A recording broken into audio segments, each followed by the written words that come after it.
আওয়ামী লীগ ছাড়া ইলেকশন হবে সেটা বিএনপির সাথে তাদের ফ্যাক্ট হয়ে গেছে।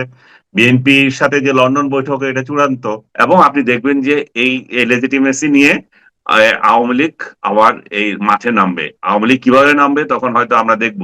সরকারি আনুকূল্যে ভাই নেতা হওয়া কঠিন। সরকার আপনাকে বানাই দিল মহান একটা নেতা, আপনি হয়ে যাবেন নেতা, এত সহজ না। জনগণ খাবে না আপনাদেরকে। আমন্ত্রণ জানাচ্ছি প্রিয় দর্শক, মানচিত্রের নিয়মিত আয়োজন কথোপকথনে। আমাদের সঙ্গে আজকে যুক্ত রয়েছেন সিনিয়র জার্নালিস্ট আনিস আলমগীর। একটু কথা বলার চেষ্টা করব সম্ভবত বাংলাদেশে এই প্রথমবারের মতন ইতিহাসে যে এতগুলো রাজনৈতিক দল, প্রায় 150 রাজনৈতিক দল নিবন্ধনের জন্য নির্বাচন কমিশনে আবেদন জানিয়েছে, এর বিশেষ কোনো মাজাজা আছে কিনা, বিশেষ কোনো বার্তা আছে কিনা, একই সঙ্গে আমরা একটু আলোচনা করব সাবেক সিইসি নুরুল হুদাকে যেভাবে আটক করা হলো, সেই বিষয়টিকে আমরা নিয়ে আসবো যে এটার মধ্যে দিয়ে আমরা নতুন করে কোনো শিক্ষা অর্জন করবো কিনা, অথবা বিষয়টি কতটা সঠিক হয়েছে।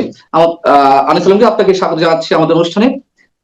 আপনার কাছে যে প্রশ্নটা শুরুতেই করতে চাই, 147টি রাজনৈতিক দল নির্বাচন কমিশনে আবেদন জানিয়েছে। আহ আপনার কি মনে হয় এর আগে একসাথে এই পরিমাণ রাজনৈতিক দল নিবন্ধনের জন্য আবেদন জানিয়েছে? আর যদি তা না জানিয়ে থাকে তাহলে এর বিশেষ বার্তাটা কি এবারের জন্য? আমার মনে হয় না। এখন 75-এর পরে যখন সরকার পরিবর্তিত হলো, যখন বাকশাল পরবর্তী পরিস্থিতি রাজনৈতিক দলগুলোকে যখন নিবন্ধনের সুযোগ দিল, আমার মনে হয় তখনও এরকম কোন ব্যাঙের ছাতার মতো একবারে দল বেঁধে সবাই দল খোলার জন্য পরিস্থিতি তৈরি হয়নি। 1-11-এর সময় তো আরো হয়নি, কারণ তখন এমন একটা কাঠামো তৈরি করা হয়েছিল যাতে করে সব রাজনৈতিক দল বা ব্যক্তি কেন্দ্রিক যে রাজনৈতিক দলগুলো ছিল, এক ব্যক্তির এক দল, সে নিজেই নেতা, তার বউ হচ্ছে সাধারণ সম্পাদক, সেই মানে সে সভাপতি আর তার বউ সাধারণ সম্পাদক, এই জাতীয় বাংলাদেশে বহু দল আছে। সেটাকে বরং মানে উচ্ছেদ করার জন্যই 1-11-এর সময় এই যে নির্বাচন কমিশন তাদের আইন সংস্কার করলো, আরপিও করলো। তো তাতে করে কিন্তু একটা সুফল আমরা পেতে যাচ্ছিলাম, যে ফালতু ফালতু দলগুলো যে মানে রাজনীতিতে চলে আসতে চাচ্ছিল, ব্যক্তি কেন্দ্রিক যে রাজনৈতিক দলগুলো, সেটা একটু কমানো গেছে। এখন আপনি বলতে পারেন যে এখন কেন এই স্রোত তৈরি হয়েছে। আমার মনে হয় যে এই যে 24-এর অভ্যুত্থানের পর যে জোয়ার, যে সবাই সবাইকে রাজা মনে করছে এবং সবাই রাজা হয়ে গেছে ডক্টর ইউনূসের রাজত্বে। তো এবং রাজনৈতিক দল খুললে তো ভালো, এবং ওই যে রাজার সাথে কথা বলা যায়, ওখানে ডাক পাচ্ছে, তারপরে বড় বড় অনুষ্ঠানে ডাক পায়। আর আরো আরো বিষয় হচ্ছে যে আমি তো কয়েকটা রাজনৈতিক নেতার কাছে শুনলামও যে ভাই আগে তো চাঁদা দিতে হতো, এখন তো আর চাঁদা দিতে হচ্ছে না। এখন নিজেরাই আমাদের নিজেদের কথা বলতে পারছি, এবং এটাও বাস্তবতা। আমাদের এখানে আপনি যদি আজকে বড় বড় ক্রিমিনালরা দল খুলতেছে, এবং শুধু সে না, আরো বহুজন আছে যেগুলো নাম গ্রাম কিছুই শুনে নেয়, এই জন্য ব্যক্তিরা রাজনীতি করছে। রাজনীতি একটা ব্যক্তিগত অধিকার, কে করবে না করবে আমার তো কোনো, আমি বা আপনি কোনো বাধা দিতে পারি না। কিন্তু বাধা দেওয়ার আমাদের আমাদের বিশেষ হ্যাঁ, সুবিধা পাওয়ার জন্য এগুলো হচ্ছে নাকি আমরা এগুলোকে কিংস পার্টি হিসেবে অভিহিত করতে পারি? তার কারণ গত সম্ভবত ফেব্রুয়ারি পর্যন্ত যে পরিসংখ্যান আমাদের হাতে রয়েছে, 60টির মতন, 57 বা 60টির মতো রাজনৈতিক দল ব্যাঙের ছাতার মতো গজালো, এবং সবারই সেই লক্ষ্য 24-এর গণ অভ্যুত্থান, জুলাই যোদ্ধা হিসেবে নিজেদেরকে প্রতিষ্ঠিত করা এক ধরনের চেষ্টা। এইগুলো কি সবগুলোকে আমরা কিংস পার্টি হিসেবে অভিহিত করতে পারি কিনা? না, এখানে কিংস পার্টি একটাই। এখানে অন্যদের কোনো সুযোগ নাই যে কিংস পার্টি হওয়ার। ডক্টর ইউনূস যখন ডিক্লেয়ার করে দিয়েছে যে ওই রাজনৈতিক দলের প্রতি তার দুর্বলতা আছে, ওই নেতাদেরকে তার দলের তার সভাসদের লোকজন প্রধানমন্ত্রী হিসাবে দেখতে চায়, তখন এটা তো বলার অবকাশ নাই যে যে এনসিপি ছাড়া ওনার আরো কোনো দল আছে। এনসিপি ছাড়া ওনার যদি আর দ্বিতীয় একটা দল থাকে সেটা হচ্ছে জামাত ইসলামী। বাকিগুলো আমি মনে করি না যে উনি তার রাজনৈতিক দল। এমন কথা উঠেছে যে একটা সংখ্যাতাত্ত্বিক ভারভারিকিতা দেখানো যায় কিনা, যেমন একটা মাঝে রব উঠেছিল ডক্টর মোহাম্মদ ইউনূসকে 5 বছর দেখতে চায় অনেকে। যেমন গত শনিবারই একটি অনুষ্ঠান আমরা দেখলাম, 35টি রাজনৈতিক দল এবং 4টি রাজনৈতিক জোট, তারা একটি সংস্কার জাতীয় জোট, এই টাইপের একটি, মানে 4টি জোট সহ 35টি রাজনৈতিক দল, তারা আবার আলাদা একটি জোট করেছে, সংস্কার ছাড়া কোনো নির্বাচন হবে না। এই যে 35টি রাজনৈতিক দল, 4টি জোট, অমুক অমুকে চাই ডক্টর মোহাম্মদ ইউনূসকে 5 বছর ক্ষমতা রাখতে, বা সংস্কারের পক্ষে এতগুলো রাজনৈতিক দল আছে, এইগুলো শো অফ করার কোনো বিষয় থাকতে পারে কিনা?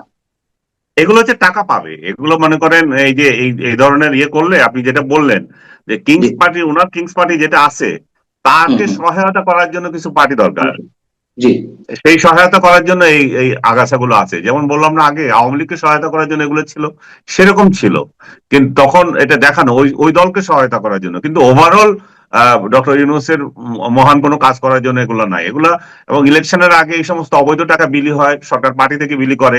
ডক্টর ইউনূসের যদি ইচ্ছা থাকে তাহলে এগুলো হয়তো এই এই জাতীয় গুলোকে কিছু দিতে পারে, হয়তো ওদের আগ্রহ আছে। এই জন্য আমি সবচেয়ে মনে করি যে টাকা পয়সা না, এরা একটা প্রতিপত্তি, একটু একটু নিজেদেরকে দেখানোর জন্য এই সমস্ত রাজনৈতিক দলগুলো রাস্তায় নেমেছে। আর যেটা আমরা বলছি না, সেটা হচ্ছে আরপিও তে চেঞ্জ আনতেছে। আরপিও তে আগে যে কঠিন অবস্থা ছিল, অতটা হুম, সদস্য থাকতে হবে, এতটা অফিস থাকতে হবে, এগুলো এই যে ডক্টর ইউনূসের কিংস পার্টি চাপ দিয়ে এটাকে সংশোধন করিয়ে এখানে সহজ করে দিচ্ছে। এই সহজ করে দেওয়াতে এই সমস্ত আগাছা রাজনৈতিক দলগুলো সুযোগ পাচ্ছে।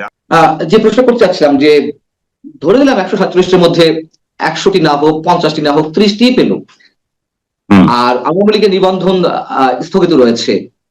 এর হুম, মধ্য দিয়ে যে ভোট বা নির্বাচন অনুষ্ঠিত হতে যাচ্ছে বা হবে, যদি আদৌ হয়, সেটি নিয়েও কনফিউশন রয়েছে অনেকের, যদি হয় হুম। সেটি আন্তর্জাতিক বিশ্বে কতটা গ্রহণযোগ্য হবে?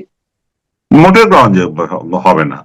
একটু আন্তর্জাতিক তো দূরের কথা, দেশের মধ্যে গ্রহণযোগ্য হবে না। আওয়ামী লীগের তো একটা অবস্থান আছে, আপনি তাকে যদি বিচার করতে হয় বিচার করেন, তার বিচারের আগে তাকে যদি আপনি ইলেকশন থেকে দূরে রাখেন, আপনার রায় মানে আমার বিরুদ্ধে মামলা করলেন, মামলার রায় হওয়ার আগে আপনি ফল দিয়ে দিলেন, ইলেকশন করতে পারবে না।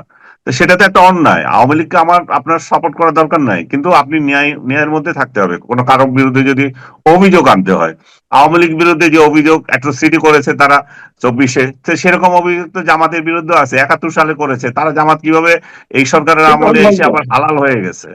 তো হুম, আমি বলছি না আর কি জামাতে ইলেকশন করতে বাধা দেওয়ার জন্য। জামাত একটা বাংলাদেশের প্রতিষ্ঠিত দল, তারও রাজনীতি করার অধিকার আছে, অধিকার আর তারা করছে দীর্ঘদিন থেকে। আমার কথা হচ্ছে এক আইন, একজনের জন্য এক আইন করলে তো হবে না, আইন সবার জন্য সমান হতে হবে। সেই ক্ষেত্রে বর্তমানে আওয়ামী লীগের বিরুদ্ধে যে কথা বলা হচ্ছে, সেটা সেটা মানুষের কাছে যুক্তিযুক্ত হবে না। কারণ আপনি তাকে বাইরে রেখে ইলেকশন করবেন, হয়তো ইলেকশন হবেও, আওয়ামী লীগকে বাইরে রেখে ইলেকশন হবেও, এটাও এটাও বাস্তবতা। কারণ আওয়ামী লীগ যে পর্যায়ে আছে, আওয়ামী লীগ এমন কোনো পরিস্থিতি নাই যে সরকারকে বাধ্য করতে পারে, তাদের এমন কোনো বিদেশি চাপ নাই যে এই সরকারকে বাধ্য করে যে তোমরা আওয়ামী লীগকে বাদ দিয়ে ইলেকশন করো না। একসময় হয়তো ছিল, কিন্তু সরকার দেখছে যে না, তেমন তেমন কষ্ট না এদেরকে বাদ দিয়ে দিতে পারে। কিংবা পার্টনার যারা আছে, যারা এই এই ইলেকশন করতে যাচ্ছে, বিএনপি, জামাত, তারাও যদি মনে করে যে এদেরকে বাদ দিয়ে যদি আমরা ইলেকশন করি তাহলে তো সুখে শান্তিতে আমরা সংসদে চলে আসতে পারবো, আমাদের কোনো প্রতিদ্বন্দ্বী নেই। তো বাট একটা জিনিস তো রয়ে যায়, সেই 24-এ বলেন, 18 বলেন, কিংবা 14-ই বলেন, যে কারণে ইলেকশন গুলো গ্রহণযোগ্যতা পায় নাই, বিশেষ করে 14 এবং 24, একই কাহিনী তো এখানে হবে। আর 18 কিন্তু ইলেকশন তো অন্যরকম, সেটা তো সবচেয়ে নিকৃষ্ট নির্বাচন যদি শেখ হাসিনা করে থাকে। আওয়ামী লীগ সেটা হচ্ছে আওয়ামী 18 লীগ সালের, জি, এবং সেটা অংশগ্রহণপূর্ণ। তাহলে বুঝেন, অংশগ্রহণ করলেই যে একবারে নিরপেক্ষ নির্বাচন হয়ে যাবে তা না। অংশগ্রহণ করেও কিভাবে সবকটা বিতর্ক। রাজনৈতিক দল অংশগ্রহণ করার পরেও একটা নিকৃষ্ট নির্বাচন শেখ হাসিনার আমলে হয়েছিল। এবং আমার ধারণা শেখ হাসিনার পতনে সবচেয়ে বেশি ভূমিকা যদি কোনো নির্বাচন রেখে থাকে, সেটা 24 নয়, সেটা 14 নয়, সেটা হচ্ছে 2018। জি। আহ, এবং শেখ হাসিনা সুষ্ঠু বা অংশগ্রহণমূলক নির্বাচনে যে সংজ্ঞাটি তিনি প্রয়োগ করতেন, যে মানুষ ভোট দিতে পারলেই সেটি অংশগ্রহণমূলক, সব রাজনৈতিক দলকে অংশগ্রহণ করতে হবে এমন কোনো কথা নাই, সেই সংজ্ঞাটি এখন ফলো করার চেষ্টা করছেন আমাদের প্রধান উপদেষ্টা। বিবিসির সঙ্গে সাক্ষাৎকারে তিনি বলেছেন যে অংশগ্রহণমূলক বলতে তিনি এমনটাই বোঝেন যাতে মানুষ ভোট দিতে পারে। এবং যেই জাতিসংঘ এর আগে ভোটের জন্য নানান ধরনের চাপ প্রয়োগ করা হচ্ছিল, 2024 সালের কথা বলছি আমি, এখন তারা হুম, নিজেরাও তাদের সংজ্ঞা পরিবর্তন করে দিয়েছে। শেখ হাসিনার বক্তব্যটাই তাদের কণ্ঠে প্রতিধ্বনিত হচ্ছে, সেটাই রেফারেন্স আকারে বিবিসি কে বলেছেন ডক্টর মোহাম্মদ ইউনূস। এবং আবার তিনি বলছেন যে না, এটা আসলে নির্বাচন অংশগ্রহণের বিষয়টি নির্বাচন কমিশনের বিষয়। সব মিলিয়ে হুম। আসলে তিনি কি বলতে চাচ্ছেন? উনি বলতে চাচ্ছেন আওয়ামী লীগ ছাড়া ইলেকশন হবে, এটাতে এত এত হিসাবের কি আছে? আওয়ামী লীগ ছাড়া ইলেকশন হবে, সেটা বিএনপির সাথে তাদের ফ্যাক্ট হয়ে গেছে। বিএনপির সাথে যে লন্ডন বৈঠক, এটা চূড়ান্ত যে বিএনপি তো বহু আগেই আওয়ামী লীগকে ইলেকশনে রাখার পক্ষে চাপ দিয়েছিল, বিশেষ করে ক্ষমতা পরিবর্তনের পরপরই আওয়ামী লীগের বিরুদ্ধে যখন অ্যাকশন নিতে যাচ্ছিল এই সরকার, তখন বিএনপি এটা বলেছিল যে না, তারা থাকবে ইলেকশনে। সেরকম কথাবার্তা হয়েছিল, বিএনপি কে বরং অভিযুক্ত করা হয়েছিল স্বৈরাচারের পক্ষে বিএনপি লোকেরা কথা বলছে, এরা ভারতীয় হয়ে গেছে। কারণ ভারতও চাচ্ছে আওয়ামী লীগ ইলেকশন করুক, এরাও চাচ্ছে। তাদেরকে র এজেন্ট হিসেবে ট্যাগ দেওয়া হচ্ছিল, ভারতের সাথে তাদের ধরম মরম হয়ে যাচ্ছিল, এগুলো বলছিল। তো এখন বিএনপির সাথে সরকার সেই প্রতিশ্রুতিতে আসতে পারছে যে আমরা ওদেরকে ইলেকশনের বাইরে রাখবো, এবং ফেব্রুয়ারির আগে শেখ হাসিনার বিরুদ্ধে একটা যেন তেন মামলা দিয়ে দেব, মামলার রায় দিয়ে দেবো। তো তাতে করে হয়ে গেল। তো রায় যখন হয় তখন শেখ হাসিনা ইলেকশন করতে পারছে না। আর দলের উপর যদি রায় দেওয়া যায় তাহলে তো আরো সুবিধা হয়ে গেল সরকারের চাপে হয়তো। এবং আচ্ছা। সরকার তো তাকে তো অলরেডি তখন থেকেই তো, যখন তারা এটা চাচ্ছিল, আপনি কি খেয়াল নাই, তখন থেকেই তো বিএনপি কে নানা মহল থেকে আওয়ামী লীগের দোসর কিংবা যে ভারতের সাথে সম্পর্ক হয়ে গেছে, এখন রয়ের এজেন্ট হিসেবে তারা কাজ করছে, এই ধরনের অভিযোগ দেওয়া হয়েছিল।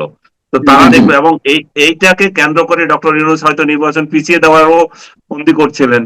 তো তাতে করে বিএনপি চাচ্ছে যে কোন রকম ভাবে একটা ইলেকশন হোক, আমরা আসি।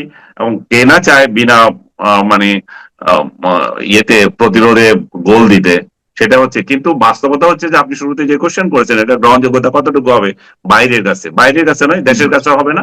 এবং আপনি দেখবেন যে এই লেজিটিমেসি নিয়ে আওয়ামী লীগ আবার এই মাঠে নামবে। আওয়ামী লীগ কিভাবে নামবে তখন হয়তো আমরা দেখবো আহ কিভাবে আসে। কারণ অনন্তকালের জন্য তো আওয়ামী লীগকে বাংলাদেশ থেকে মুক্তি দিতে পারবে না। এই যে কথাবার্তা বলতেছি, এখন বলে যে স্বৈরাচারের পক্ষে কথা বলছে না, এই জায়গায় যদি বিএনপি থাকতো, বিএনপির পক্ষেও একই কথা বলতাম। অনন্তকাল হুম। বিএনপি কে তো আপনি ক্ষমতার বাইরে রাখতে পারবেন না, অনন্তকাল ইভেন জামাত তাকেও আপনি রাখতে পারবেন না। তাহলে কি হয়, এই ধরনের বড় ধরনের রাজনৈতিক দলকে যদি আমরা রাজনীতি থেকে নিষিদ্ধ করে রাখি, জঙ্গিবাদের উত্থান হয়, এই গুপ্ত হামলা বাড়ে। তো সরকার যখন তারেক রহমান কিংবা অন্য কারো নেতৃত্বে যখন বিএনপি ক্ষমতায় আসবে, বা অন্য কোনো একটা দল যদি ক্ষমতায় আসে, তারা কি শান্তিতে থাকতে পারবে? এই 5 বছর তো তাদের অশান্তিতে কাটতে হবে, এবং লেজিটিমেসি নিয়ে সমস্যা হবে বাইরে ভিতরে। তো তাহলে কে না চায় যে সর্বদলীয় অংশগ্রহণপূর্ণ একটা নির্বাচন হোক? তো বিএনপি হয়তো বাধ্য হয়েছে এখন এটা গিলতে সরকারের টোপ। 2018 নির্বাচনটি আওয়ামী লীগের জন্য সবচেয়ে আত্মঘাতীমূলক ছিল, সবচেয়ে ভয়ঙ্কর ছিল, যা খেসারত আওয়ামী লীগকে দিতে হয়েছে। সেই 2018 নির্বাচন বহুল বিতর্কিত এবং ঐতিহাসিক বলা যায় এক অর্থে। সেই নির্বাচন যার অধীনে হয়েছিল সাবেক প্রধান নির্বাচন commissioner A K M Nurul Huda, তাকে আটক করা হয়েছে। আটক করা হতেই পারে, মামলা তার বিরুদ্ধে হতেই পারে, তার বিচারও হতে পারে। কিন্তু যেভাবে তাকে মানে তার আগে কথিত জনতা জুতার মালা পরিয়ে তারপর পুলিশ হাতে সোপর্দ করলেন, এটিকে আপনি কিভাবে দেখছেন? এটাকে তো কোনো সুস্থ মানুষ স্বাভাবিকভাবে নেবে না। দেখেন, আমি শুরুতেই বলছি 2018 এটা কলঙ্কিত নির্বাচন। এই কলঙ্কিত নির্বাচনের জন্য এই লোক অবশ্যই দায়ী। এই লোককে যদি থাপড়ানো, জুতামালা পরানো, সেটা তো আওয়ামী লীগ করা উচিত ছিল। আওয়ামী লীগ করাবে, কিন্তু কথা হচ্ছে যে সভ্য সমাজে সেটা হবে কেন? একটা সভ্য সমাজে তো কোনো রাজনৈতিক দলের হয়ে, মব হয়ে কেউ এই ধরনের কাজ করতে পারে না। উনার মতো একটা অপদার্থকে, একটা উপসচিব পর্যায়ের কর্মকর্তাকে বিএনপি, আওয়ামী লীগ একটা ইলেকশন কমিশনার বানিয়েছিল, নিঃসন্দেহে তাদের অসৎ উদ্দেশ্যে বানিয়েছিল। এই ধরনের মেরুদণ্ডহীন একটা লোককে নির্বাচন কমিশনার বানিয়ে আওয়ামী লীগ জাতিকে যে নির্বাচন উপহার দিয়েছে, সেটা একটা প্রহসনের নির্বাচন হয়েছিল। এখন অনেক ছাগল পাগল আপনাকে বলবে, আনিস আলমগীর যে এত কথা বলছে, এগুলো কি বলেছিল আগে? এই তাদের উদ্দেশ্যে আমি বলতেছি, 2018 সালে নির্বাচন যেদিন রেজাল্ট হলো, যেই রাতে নির্বাচন হলো, সেই রাতে আহ নাগরিক টেলিভিশনে বক্তৃতায় আমি বলেছিলাম, আমি মনে হয় সম্ভবত বাংলাদেশে একমাত্র সাংবাদিক এই সেদিন বলে এসেছি যে এটা একটা ফালতু নির্বাচন হয়েছে, প্রশাসন এটা করেছে। আব্দুল নূর তুষার ছিল উপস্থাপক। উপস্থাপক সাহেব সঙ্গে সঙ্গে ইয়েতে গেছেন, বিরতিতে গেছেন, যে এইভাবে যদি চলতে থাকে টেলিভিশন বন্ধ করে দেবে। তো বুঝে নেবার, তখনও বলা গেছে, বলা যায় নাই তা নয়। এবং আমি আরো আজকে আরেকটা জিনিস ডিসক্লোজ করছি, সেই বিরতিতে আমাকে টেলিফোন করেছিল আওয়ামী লীগের তথ্য সম্পাদক, এই যে আমিনুল ইসলাম। আমিনুল ইস- আমিন আমিন ভাই আমাকে ফোন করে বলে যে, আনিস ভাই, আপনার এই কথাটা ভাই আমাদের কথা, কিন্তু আমরা তো কেউ বলতে পারছি না। এই নির্বাচনের মাধ্যমে আমাদের দলটাকে আমাদের হাতে তুলে দেওয়া হয়েছে, এবং আমরা নিঃশেষ হয়ে গেছি, আমাদের রাজনীতি শেষ হয়ে গেছে। আমিন ভাইকে আমি কোট করে বলতেছি এটা। তো এই যে দেখেন, যে শেখ হাসিনার রাজনীতিকে কবর দেওয়া হয়েছিল সেই নির্বাচনের মাধ্যমে, এই লোকটা দিয়েছিল। তো তার উপর রাগ থাকার কথা, কারণ অপাত্রকে যদি বড় বড় পোস্টে দেওয়া হয়, তাহলে এই অবস্থা হবে। শেখ হাসিনা এরকমই করেছে, যাকে যেখানে দেওয়া সেখানে দেয় নাই। অযোগ্য, অকর্মণ্য এবং তার আত্মীয় স্বজনদের সে পদায়ন করেছিল, তার পরিণতি ভোগ করেছে। এখনো উনি সেই একই অবস্থায় আছেন। অন্তত 100 অন্তত 100 নেতা দুর্নীতিবাজ এবং এই যে যারা অপরাধ করেছে তাদেরকে উনি বহিষ্কার করে এই দলটাকে বেটার একটা দলে রূপান্তরিত করতে পারতেন, কিন্তু করেন নাই। আমি আগের কথায় ফেরত আসছি, এই লোকটাকে যে অপমান করা হলো যে পদ্ধতিতে, সেটা তো কোনোদিন গ্রহণ করব না ভাই। তার একটা, আপনি এত বছর পরে এসে এই যে বিএনপি যে লোকগুলা মামলা করছে, তোমরা কোথায় ছিল এতদিন? তখন কেন মামলা করতে পারো নাই? তখন একদিনও তো তার বিরুদ্ধে কোনো শব্দ উচ্চারণ করো নাই। আজকে মামলা করে তার বিরুদ্ধে মহব লাগিয়ে তাকে অপমান করলা। ঠিক আছে, অপমান করছো, সেই পরিণতি তো সামনের দিনগুলো তো অপেক্ষা করছে। এই ধরনের অপদার্থ নির্বাচন এবং আহ, পছন্দ হবে না এই ধরনের নির্বাচন যখন সামনের দিনও আসবে, তখন এইভাবে অপমানিত হবে ইয়েরা। এবং কে দায়িত্ব নিতে যাবে তাহলে এই ধরনের ইলেকশন করার জন্য? কারণ ইলেকশন নির্ভর করে সরকারের উপর, শুধুমাত্র এই সমস্ত ইয়েদের উপর না। তো বলে না, ছাগল নড়ে ইয়ে খুঁটি জোরে, তো খুঁটি মানে সরকার তো খুঁটি দিয়ে রাখলে এগুলো কিভাবে করবে? এখন একটা জিনিস ভালো আছে, আমি এই সরকারের অন্তত একটা প্রশংসা করি। ডক্টর ইউনূসের সরকার, আপনি হয়তো দেখেন নাই, একটা অন্তর্বর্তীকালীন সরকার আজকে রাতে একটা বিবৃতি, যে রাতে 22 তারিখের রাতে একটা বিবৃতি দিয়েছে ঘটনার পর। এবং সেই বিবৃতিতে তারা বলেছে যে যে উত্তরা থানার পুলিশ তাকে গ্রেপ্তার করেছে এবং মব কর্তৃক সৃষ্ট বিশৃঙ্খল পরিস্থিতি এবং অভিযুক্তকে শারীরিকভাবে লাঞ্ছিত করার বিষয়টি সরকারের নজরে এসেছে। সরকার দেশের সকল নাগরিকের প্রতি আবারও আইন নিজের হাতে তুলে না নেওয়ার অনুরোধ করছে এবং অভিযুক্ত সকল ব্যক্তির বিচার দেশের আইন মেনে হবে এবং বিচারাধীন বিষয় ও ব্যক্তির ব্যাপারে আদালত সিদ্ধান্ত নেবে। অভিযুক্ত ব্যক্তির উপর আক্রমণ, এই জিনিসটা আমার মনে হচ্ছে প্রশংসা করার মতো, যে লাইনটা লিখেছে, অভিযুক্ত ব্যক্তির উপর আক্রমণ। এই ধরনের বিবৃতি এর আগেও তারা দিয়েছে। না না, এই আমি ধরনের শেষ করি। বিবৃতি অভিযুক্ত ব্যক্তির উপর শারীরিক আক্রমণ এবং লাঞ্ছিত করা এবং বেআইনি আইনি শাসনের পরিপন্থী এবং এটা ফৌজদারি অপরাধ। মব সৃষ্টি করে উচ্ছৃঙ্খল পরিস্থিতি সৃষ্টিকারী সকলকে চিহ্নিত করে আইনানুগ ব্যবস্থা নেবে, এটুকু তো বলছে ভাই। আগে তো আগে বলে নাই 32 নম্বরে হামলা হলে তখন কি বলেছে? ঠিক আছে, আমরা অবশ্যই প্রশংসার দাবিদার তারা হতেই পারে, এটুকু বলতে পারি। কিন্তু কথা হচ্ছে এই ধরনের বিবৃতি তারা এর আগেও দিয়েছে। বঙ্গবন্ধু বাড়ি যখন বুলডোজার দিয়ে গুড়িয়ে দেওয়া হলো, তারপরে সারা দেশে আওয়ামী লীগ নেতা কর্মীদের বাড়ি বুলডোজার দিয়ে গুড়িয়ে দেওয়া হলো, তারপর বিভিন্ন জায়গায় মবের ঘটনা ঘটছিল, একাধিকবার এই বিবৃতি দিয়েছে, কিন্তু কারো বিরুদ্ধে কোনো শাস্তি। আমি আপনার সাথে দ্বিমত করি, তারা এই জন্য বিবৃতি দেয় নাই। তারা এখন দিয়েছে, ভরি মাছ নাচুর পানি বিবৃতি দিয়েছে, আমি এখানে আপনাকে স্পষ্ট করে বলছে তাদের বিচার করা হবে। না, আমি বলি বিবৃতি দিয়ে দেওয়া হয়েছে, এটা এখন তো আমি আপনাকে দেখাতে পারছি না সময় সংক্ষিপ্ত কারণে, আমি আপনাকে লিঙ্ক পাঠিয়ে দেবো।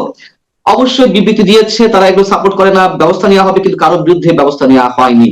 তো এই ধরনের কথা বললাম কিন্তু কোনো ব্যবস্থা নিলাম না, তার কি মূল্য থাকতে পারে? আমি একটু দায়িত্ব নিয়ে বলছি যে বিবৃতি দিয়েছে, আপনার হয়তো খেয়াল নাও থাকতে পারে, আমি দায়িত্ব নিয়ে বলছি। যদি তারা না করে তাহলে তো মূল্যহীন আরেকটা বিবৃতি হলো এটা। বাট আমার সেটাই চোখে পড়ে নাই, আমি যতগুলো বিবৃতি দেখেছি ইনক্লুডিং 32 নাম্বার, দড়ি মাছ নাসুই পানি, কারো প্রতি কোনো ইয়ে নাই যে এটা থেকে বিরত থাকা উচিত, সরকার সহ্য করবে না, এগুলোই ছিল। কিন্তু এখানে স্পেসিফিক বলা হয়েছে আমরা বিচার করব, দেখি তারা বিচার করে কি না করে। অনেক ধন্যবাদ সাংবাদিক আনিস আলমগীর আমাদেরকে সময় দেওয়ার জন্য। দর্শক, শেষ করছি, এই ছিল আজকে আলোচনা। ভালো থাকুন, দেখা হবে নিশ্চয়ই আবারও। আল্লাহ হাফিজ।